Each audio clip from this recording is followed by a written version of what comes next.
आप देख रहे हैं YouTube चैनल क्रांतिकारी कर्मचारी के न्यूज। आपकी आवाज, आपका संघर्ष। और अब तो हम जब मजबूत सरकार से लड़ लिए तो मजबूर सरकार से लड़ने में कोई दिक्कत नहीं है। नेता जो सद्दम जो शिक्षक कर्मचारी नेता, उनसे भी लड़ना है। तमाम संगठनों ने पत्र जारी किया था, तमाम बड़े बड़े नेता ने बयान जारी किया था कि आप चिंता न करिए, आपको जिताने का हमारा काम है, चाहे जितना कर्मचारी अहित करते रहो, हम तुम्हारे साथ हैं। इन दोनों से बचे रहना है। आपका नेतृत्व करने वाला ओपीएस में होगा, वो आपको रास्ता बताएगा। नहीं, मैं लड़ रहा हूं, मैं कर रहा हूं, मैं लिखा हूं, मैं पत्र लिखा हूं, सब धोखेबाजी है। आपके मुद्दे को अगर वो छोड़ सकता है तो आप संगठन को भी छोड़ने की हिम्मत दिखानी पड़ेगी। तब का ट्रेड यूनियन की इतिहास आपने तोड़ा है, आपके अपने नाम किया है 1 अक्टूबर की रैली में। आवेदन करूंगा, अभी मैं प्रधानमंत्री जी को पत्र लिखने वाला हूं। मैं लिखने वाला हूं देश के सभी उन माननीय सांसदों को जो देश की सब बड़ी पंचायत में गए हैं। हम जानना चाहते हैं हमारे मुद्दे पर उनका क्या व्यू है, उनको भी एक पत्र लिखने। 18वीं संसद में 18वीं संसद जो गठित हुई है, इसी में पेंशन का ऐतिहासिक फैसले के रास्ता बनाया जाएगा। इसी में 18वीं लोकसभा के इस सदन में ही ओपीएस का रास्ता निकलेगा। हरियाणा के साथियों, महाराष्ट्र के भाइयों, कर्मचारी साथियों, हरियाणा के शिक्षक कर्मचारी साथियों, अधिकारियों, अगर आप ठान लो 4 महीने आप ठान लो, आपकी तो पेंशन मिल ही जाएगी। आप भी पूरे देश का रास्ता बना देंगे। सरकार से भी लड़ना है। एक छद्म राजनेता जो शिक्षक कर्मचारी नेता, उनसे भी लड़ना है। तमाम संगठनों ने पत्र जारी किया था, तमाम बड़े बड़े नेता ने बयान जारी किया था कि आप चिंता न करिए, आपको जिताने का हमारा काम है, चाहे जितना कर्मचारी अहित करते रहो, हम तुम्हारे साथ हैं। इन दोनों से बचे रहना है। और अब तो हम जब मजबूत सरकार से लड़ लिए तो मजबूर सरकार से लड़ने में कोई दिक्कत नहीं है। मजबूत सरकार से जब लड़ सकते हैं तो मजबूर सरकार, बैसाखी वाली सरकार से हम लड़ेंगे, लड़े हैं और लड़ेंगे और जीतेंगे भी।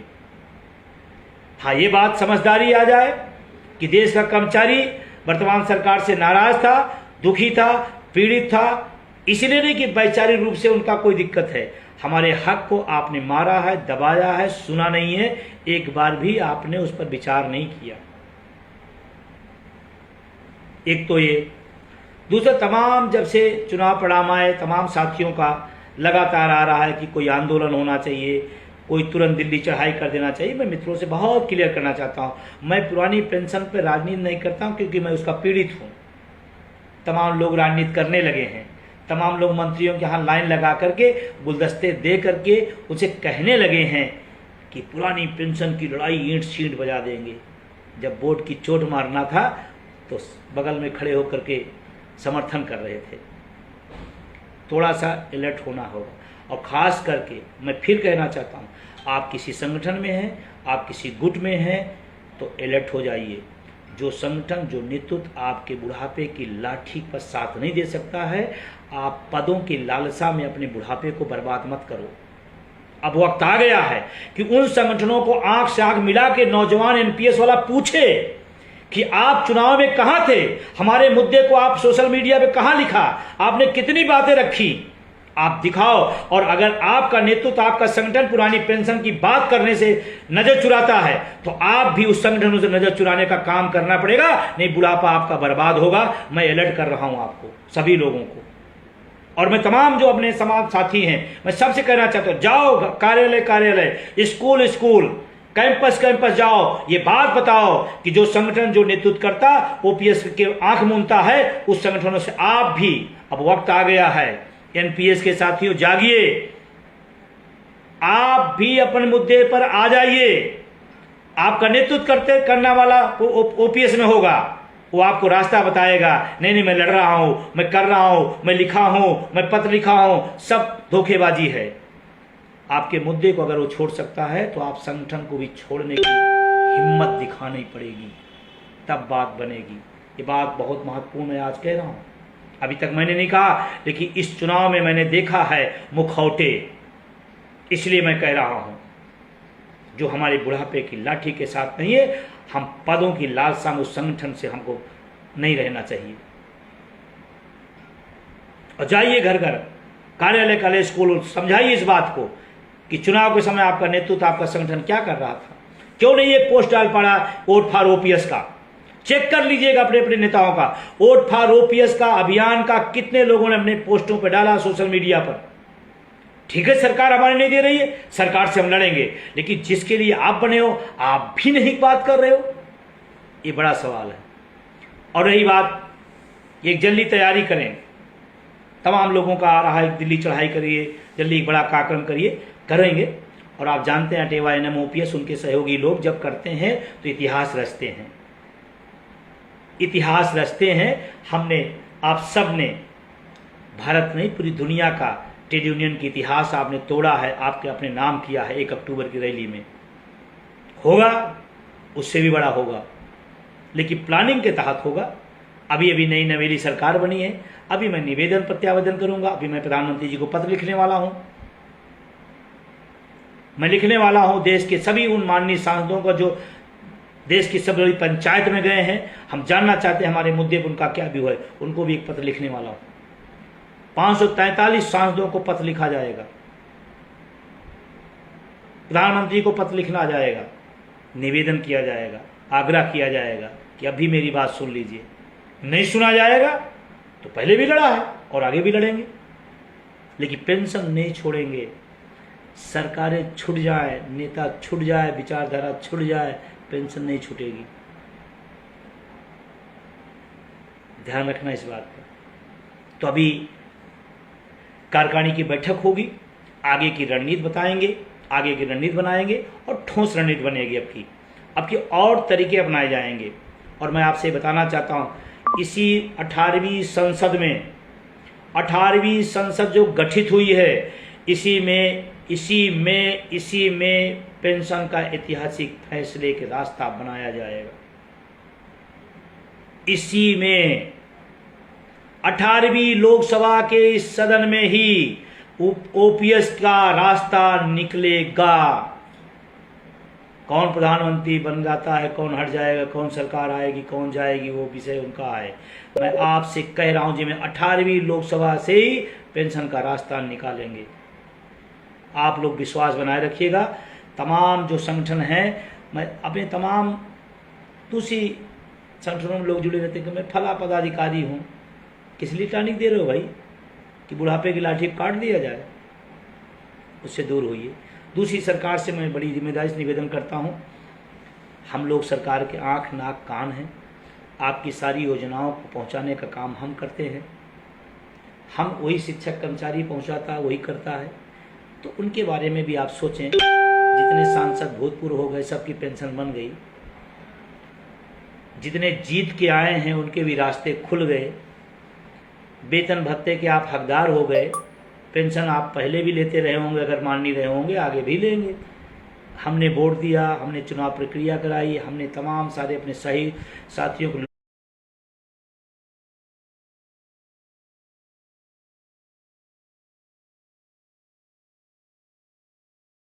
लोकतंत्र की बलिवेदी पर बलिदान किया। उस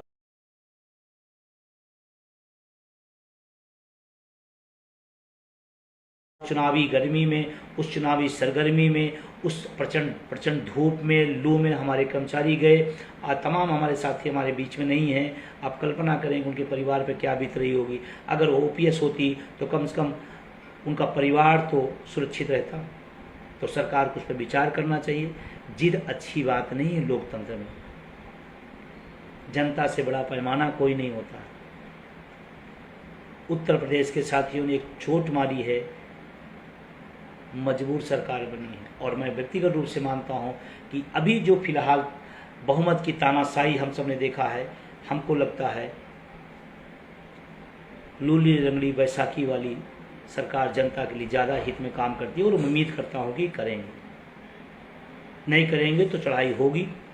लेकिन मैं इसी फेसबुक लाइव में एक बात मैं कहने जा रहा हूँ, महाराष्ट्र के साथियों, हरियाणा के साथियों, महाराष्ट्र के भाइयों, कर्मचारी साथियों, हरियाणा के शिक्षक कर्मचारी साथियों, अधिकारियों, अगर आप ठान लो 4 महीने आप ठान लो, आपकी तो पेंशन मिल ही जाएगी, आप फिर पूरे देश का रास्ता बना देंगे। एमपी, राजस्थान, छत्तीसगढ़ के लोगों ने चूका था, आज उनकी पेंशन पे खतरा है, मिलकर भी खतरे में हैं। अगर वो रास्ता दिए होते तो आज पूरे देश का रास्ता बन जाता। चलिए, क्या हुआ, कैसे हुआ, वो बात का विषय है। मैं फिर कह रहा हूँ, महाराष्ट्र के साथियों, हरियाणा के साथियों, पूरी शिद्दत से जुड़ जाओ, पूरी शिद्दत से ओपीएस पर लग जाओ। आप दोनों के यहाँ अगर ओपीएस वाली सरकार बनती है तो पूरे देश के लिए रास्ता खुल जाएगा।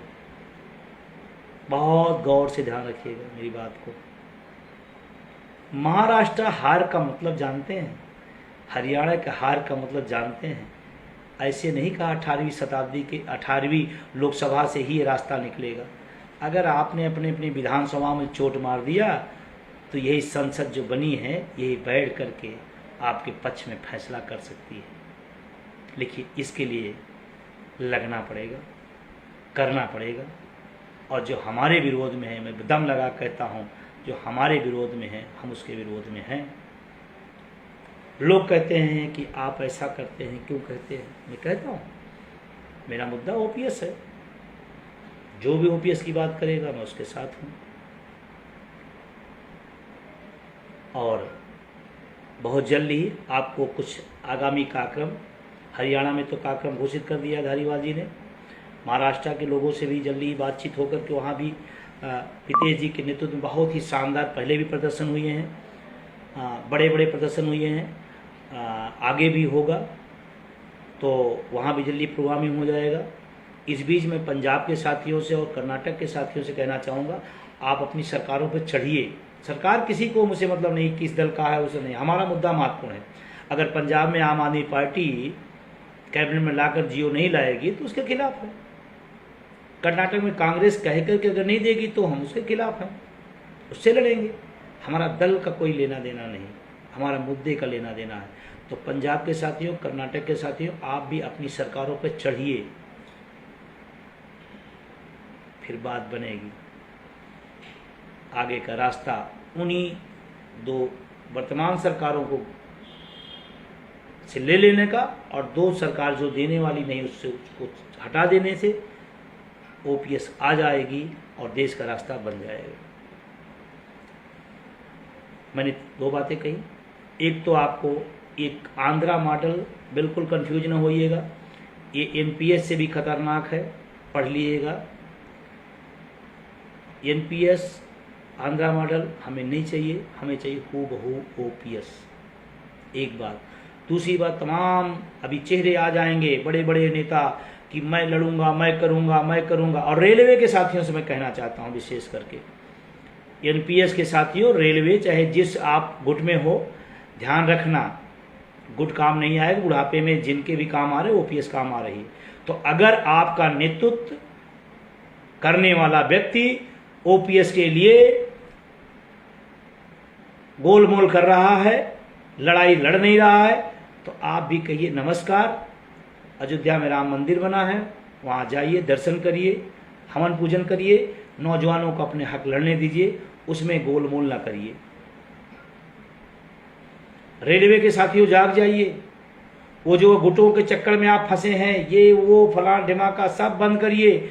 एक ही गुट है, कोई गुट नहीं, ओपीएस गुट, ओपीएस गुट है। ओपीएस के लिए जिनको चाहिए वो एक साथ अटेवा एनएम ओपीएस सहयोगियों के साथ खड़े होना पड़ेगा। और मैं आपसे जिम्मेदारी से कह रहा हूँ, रेल के साथ ही एनएम ओपीएस के साथ खड़े हो जाइए। एनएम ओपीएस आने वाले टाइम में वो प्लानिंग करेगा कि इस देश की सरकार भी देखेगी, और अब तो मजबूर सरकार है, अब तो सदन के अंदर भी ताकत है, सदन के बाहर भी ताकत लगाना है, चाहे अंदर लगाना पड़े चाहे बाहर लगाना पड़े, कैसे भी लगाना पड़े, ओपीएस लेना है। और आप सभी से मेरा निवेदन करते हुए, गर्मियों की छुट्टियां चल रही हैं, बहुत जगह गर्मियों का छुट्टियां खत्म हो गई, मैं आप सबसे निवेदन करते हुए कि इस लड़ाई को, ये सही टाइम है, ये सही टाइम, इस टाइम पर अपनी सक्रियता बढ़ा दीजिए। आप जिले में हैं, आप ब्लॉक में, आप मंडल में, आप प्रदेश में, आप देश में, जहां भी हैं, रोज बिना 4-5 आदमी को कन्विंस किए आप सोइए नहीं। ये सबकी जिम्मेदारी है, सिर्फ अकेले मेरी नहीं है, या हमारे राष्ट्रीय पदाधिकारी या प्रदेश पदाधिकारी सबकी नहीं है, उन सबके जिम्मेदारी बड़ी है, लेकिन आप सबकी भी जिम्मेदारी है कि आप भी 5-5 आदमी को रोज इस आंदोलन में जोड़ें, कन्विंस करें। सही टाइम है, मैं बता रहा हूं, इसी टाइम पे अपनी सक्रियता बढ़ा दीजिए, और जो जहां जिम्मेदारी पे है उस जिम्मेदारी को अच्छे से निभाइए। ब्लॉक है तो ब्लॉक नंबर 1 हो, जिले में है तो जिला नंबर 1 करिए, संगठन के काम पे थोड़ा समय दीजिए, संगठन के काम को थोड़ा बढ़ाइए, संगठन में सक्रियता लाइए।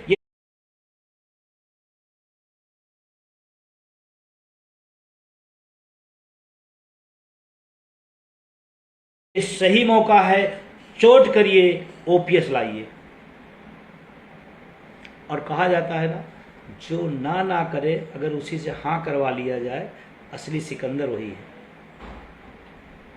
तो जिन महापुरुषों ने ना किया है, थोड़ी सक्रियता बढ़ा दीजिए, उन्हीं से हाँ हो जाएगा, और नहीं होगा तो ओपीएस दे के विदा किया जाएगा। राजनीतिक परिस्थितियां देश की बदली हुई हैं, और तमाम सरकार के सहयोगी संगठनों से मैं अपील करना चाहता हूं, एक अच्छा मौका मिला है आपको कि आप सरकार के सहयोगी हैं, चढ़िए, लड़िए, जनता में मैसेज डालिए कि हम सरकार में जरूर हैं, लेकिन जनता के मुद्दों पर जनता के साथ हैं। तमाम सहयोगी लोग हैं, उन सहयोगियों से मेरी अपील है सरकार के कि मौका अच्छा है, डटिए और कुछ कर जाइए जनता के हित में, शिक्षकों कर्मचारियों के हित में, कि लोग याद करें कि हाँ, किसी दल ने, किसी राजनेता ने हमारी बात की लड़ाई लड़ी थी। तो बहुत जल्दी अटेवा प्रदेश कार्यकारिणी की बैठक होगी, राष्ट्रीय कार्यकारिणी की बैठक बुलाएंगे, आगे के एजेंडे तय होंगे, फिर एक प्लानिंग के तहत सिस्टमेटिक ढंग से हम लोग आगे बढ़ेंगे, और जब जहां रणनीति की जरूरत है वहाँ रणनीति अपनाएंगे, जहां पर सपोर्ट की जरूरत है सपोर्ट भी लिया जाएगा, जहां बड़े समूह और बड़े प्रदर्शन जो थे वहाँ बड़े प्रदर्शन भी किए जाएंगे। बस वो रणनीतिक रूप से होगा, संगठन जो दिशा निर्देश है आप उसी पर लगिए। इस समय अभी आपको घरों में हैं, फिर भी थोड़ा सा नाखुशी अदा करता हूँ कि फ्री भी है, घरों में भी हैं, लिखते पढ़ते नहीं हैं। मेरा निवेदन है, थोड़ा लिखिए पढ़िए, आंदोलन के बारे में, संगठन के बारे में, अपने मुद्दे के बारे में थोड़ा लिखिए पढ़िए। कुछ लोग हैं जो दिन रात लगे हैं, कुछ लोग हैं जो दिन रात सो रहे हैं, तो मैं निवेदन करूंगा लिखिए पढ़िए। लिखने पढ़ने का जो वो है वो कम है, उसको बढ़ाइए। सभी लोग अपने मुद्दे के बारे में लिखिए, अपने आंदोलन के बारे में लिखिए, अपने संगठन के बारे में लिखिए, क्या दिक्कत है आपको? अब मैं तो लाइव होकर कह रहा हूँ, आपको अपने घर में बैठ कर लिखना है। तो बहुत ज़्यादा बातें नहीं, थोड़ा सा व्यवधान उत्पन्न हुआ, मैं क्षमा चाहता हूँ उसके लिए। मैं यूट्यूब पे लाइव गया तो लाइव खुल ही नहीं रहा था, शायद 2 घंटे पहले डाल देने का ये नतीजा रहा कि कुछ सक्रिय हो गई, और तमाम हमारे साथियों को भी रोक दिया जाता है। रोकते रहे, कोई बात नहीं, बस आपने इसमें शामिल हुए, मैं आपको शुक्रिया अदा करता हूँ, धन्यवाद देता हूँ। लेकिन इस लाइव को आप अधिक से अधिक शेयर करिएगा, कमेंट करिएगा, लोगों तक भेजिएगा और उनको जोड़िए। ये मौका अच्छा है। हम सब पिछले 1 दशक से इस लड़ाई को लड़ रहे हैं, 1 दशक से अधिक समय हो गया। उस बीच में हमारे पास कोई मौका नहीं था, प्रचंड सरकारें बनती थी, सुनने को तैयार नहीं रहती थी। आज तो जंतर मंतर का भी प्रदर्शन होगा, सरकारें हिलेंगी। आपने तो बड़े बड़े किए हैं, वो आगे प्रोग्राम आएंगे, किस रूप में कैसे आएंगे वो टीम तय करेगी, कमेटी तय करेगी, बातचीत करके हम लोग लाएंगे। लेकिन अभी निवेदन है, थोड़ा लिखने पढ़ने पर जोर दीजिए, यार जो व्यक्ति अपने हक के लिए सब करने को तैयार होता है, हम लोग घर में बैठ कर लिख नहीं सकते हैं। तो प्लीज सभी से पुनः निवेदन करते हुए अपने जो दायित्व है, आईटी सेल का है तो आईटी सेल के लोगों काम क्या वो करें, सोशल मीडिया के लोगों का काम क्या है, क्या पदी जो दायित्व पदाधिकारी हैं, जिले हैं, प्रदेश है, मंडल है, राष्ट्रीय है, अपने अपने दायित्वों को थोड़ा सा निभाइए। जितना आप कर रहे हैं उससे थोड़ा 10 गुना बढ़ा दीजिए। सही टाइम पर अगर आप हम मिलकर छोड़ कर ले जाएंगे तो हमारे बुढ़ापे की लाठी इसी 18वीं लोकसभा के सदन से ओपीएस रूपी अमृत निकलेगा। ध्यान दीजिएगा मेरी बात को। मैं 17वीं लोकसभा में नहीं कहा था, मैं 18वीं लोकसभा में कह रहा हूं कि थोड़ी आप भागीदारी।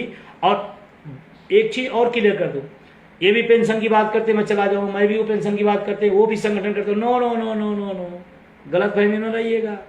यहां भी मैं चला जाऊं वहां भी नो नो नो नो। अब थोड़ा क्लियर हो जाइए, एक मुद्दा एक मंच, कोई प्रपंच नहीं। एनएमओपीएस से बड़ा मंच, एनएमओपीएस से बड़ा संघर्ष, एनएमओपीएस से बड़ी ताकत इस देश में शिक्षकों कर्मचारियों पास किसी के पास नहीं है। और ईमानदारी से अगर किसी बैनर ने, किसी संगठन ने लड़ा है तो एनएमओपीएस ने लड़ा है।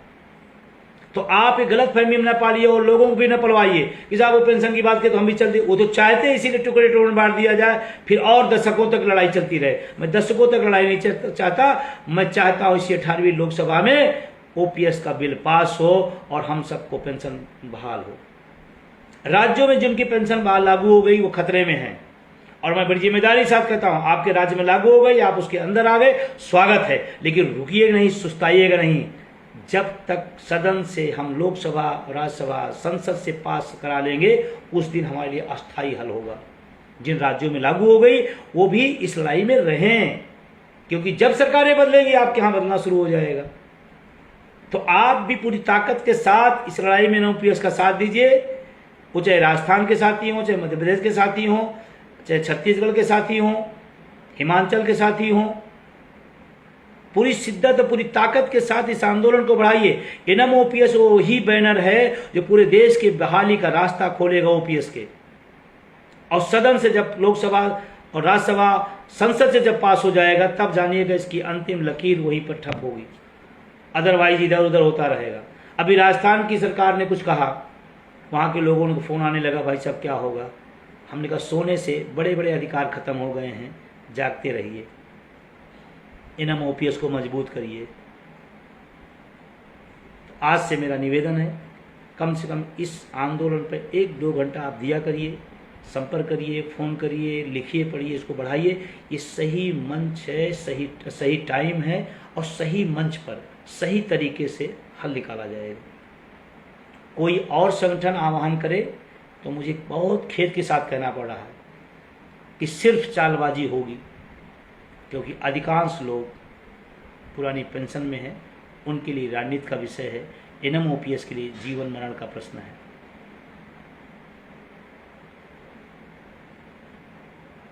बहुत सारे साथियों को लगातार कमेंट आ रहा है, रेलवे के साथियों का भी कमेंट आ रहा है, उन्हें धन्यवाद देना चाहता हूं। मैं रेलवे के खास करके साथियों से कहना चाहता हूं, अब वक्त आ गया है कि संगठनों को, अगर आपके मुद्दे को नजरअंदाज करते हैं तो आप भी पद क्या करोगे लेकर के, बुढ़ापे में पेंशन नहीं मिली, पद घूमो, आप पद लेके क्या करोगे आप कि मैं फला पदाधिकारी हूं, एनपीएस में हो ना, ओपीएस गुट है बस। जागो, जगाओ, अपने हक के लिए तैयार हो जाओ। बहुत बहुत शुक्रिया, बहुत बहुत धन्यवाद आप सभी को।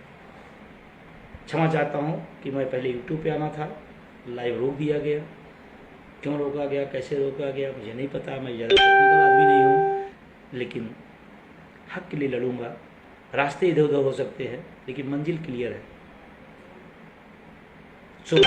देश भर के पेंशन आंदोलन व सरकारी कर्मचारियों की खबरों से जुड़े रहने के लिए चैनल को सब्सक्राइब अवश्य करें तथा बेल आइकन बटन अवश्य दबाएं।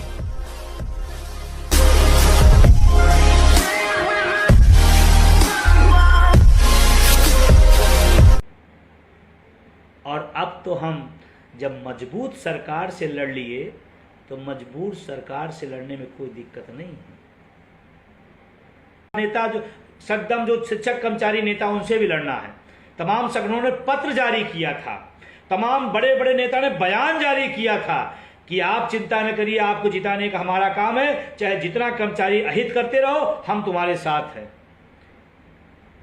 इन दोनों से बचे रहना है। आपका नेतृत्व करने वाला ओपीएस में होगा, वो आपको रास्ता बताएगा, नहीं मैं लड़ रहा हूं, मैं कर रहा हूं, मैं लिखा हूं, मैं पत्र लिखा हूं, सब धोखेबाजी है। आपके मुद्दे को अगर वो छोड़ सकता है तो आप संगठन को भी छोड़ने की हिम्मत दिखानी पड़ेगी।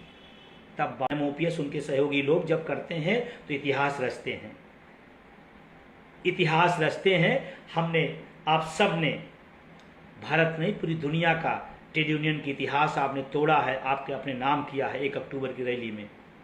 आवेदन करूंगा, अभी मैं प्रधानमंत्री जी को पत्र लिखने वाला हूं। मैं लिखने वाला हूं देश के सभी उन माननीय सांसदों को जो देश की सब बड़ी पंचायत में गए हैं। हम जानना चाहते हैं हमारे मुद्दे पर उनका क्या व्यू है, उनको भी एक पत्र लिखने। 18वीं संसद में, 18वीं संसद जो गठित हुई है, इसी में पेंशन का ऐतिहासिक फैसले के रास्ता बनाया जाएगा। इसी में 18वीं लोकसभा के इस सदन में ही ओपीएस का रास्ता निकलेगा। कौन प्रधानमंत्री बन जाता है, कौन हट जाएगा, कौन सरकार आएगी, कौन जाएगी, वो विषय उनका है। मैं आपसे कह रहा हूं जी, मैं 18वीं लोकसभा से ही पेंशन का रास्ता निकालेंगे। चुनावी गर्मी में, उस चुनावी सरगर्मी में, उस प्रचंड धूप में, लू में हमारे कर्मचारी गए।